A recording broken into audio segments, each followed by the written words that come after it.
It's been a long and lonely trip, but I'm glad I took it, cause it was well worth it. Got to read a couple books and do some research before I reached my verdict.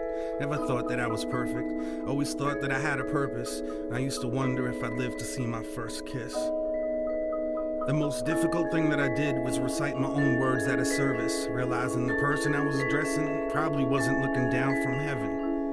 Or cooking up something in Hell's Kitchen, trying to listen in or eavesdrop from some other dimension. It was self-serving, just like this is.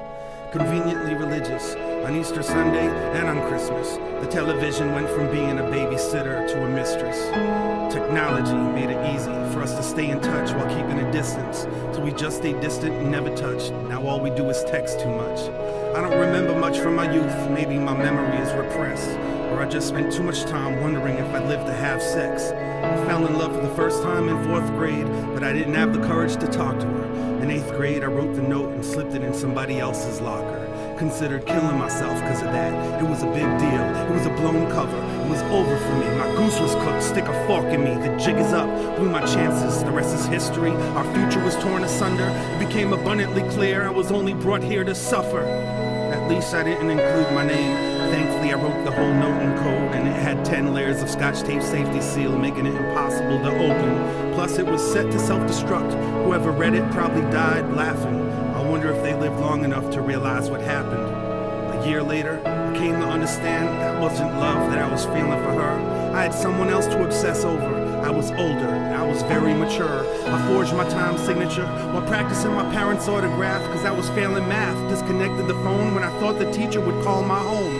Checked the mailbox twice a day. At the end of a long dirt road, steamed open a couple envelopes like I was in private detective mode.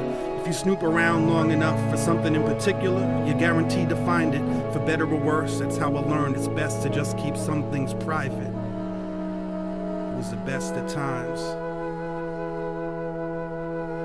Was the end of times. Was the best of times. Was the end of times. Was the best of times.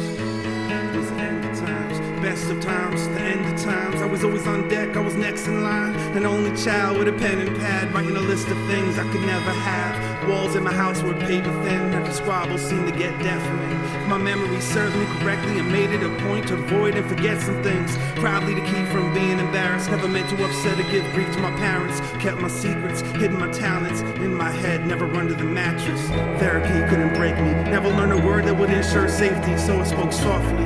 And I tiptoed off, and the door to my room was like a big old coffin. The way that it creaked when I closed it shut. Anxieties peaked when it opened up, as if everything that I was thinking would be exposed. I still sleep fully clothed. It was the best of times.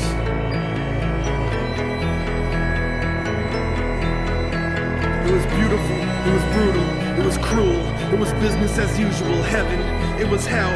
Used to wonder if I lived to see 12. When I did, I figured that I was immortal. Loved to dance but couldn't make it to the formal. Couldn't bear watching my imaginary girlfriend bust a move with any other dudes.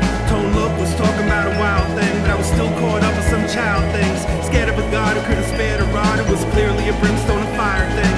Pyromaniac, kleptomaniac, couldn't explain my desire to steal that fire. Now I add it to my rider, like please don't throw me in that patch of briar. It was the best of times. It was the end of times.